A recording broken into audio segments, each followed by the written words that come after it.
Australian আউটব্যাকের বিস্তীর্ণ খোলা প্রান্তরে এক যুবক দুরন্ত গতিতে ঘোড়া ছুটিয়ে চলেছে। তার মাথায় চড়া টুপিওয়ালা হ্যাট, গায়ে চামড়ার জ্যাকেট, পায়ে শক্ত বুট, সব মিলিয়ে একদম আসল কাউবয়ের মতো চেহারা। আজ সে তার বন্ধুদের সাথে এক মজাদার ঘোড় দৌড় প্রতিযোগিতায় নেমেছে।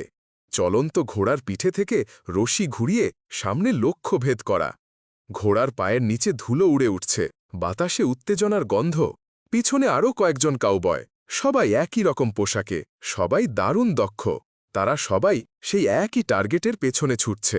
প্রান্তরের চারদিকে কাঠের বেড়া, দূরে ছোট ছোট গাছপালা আর পাহাড়ের রেখা দৃশ্যটিকে আরও বাস্তব করে তুলেছে। এই দুর্দান্ত প্রতিযোগিতার মাঝেও যুবকের চোখে লক্ষ্যভেদী দৃঢ়তা। সে জানে একটুও ভুল করলে তার টার্গেট ফসকে যাবে। তবে তার দক্ষতা ও আত্মবিশ্বাসে স্পষ্ট, সে কাউবয়, প্রকৃত অর্থেই।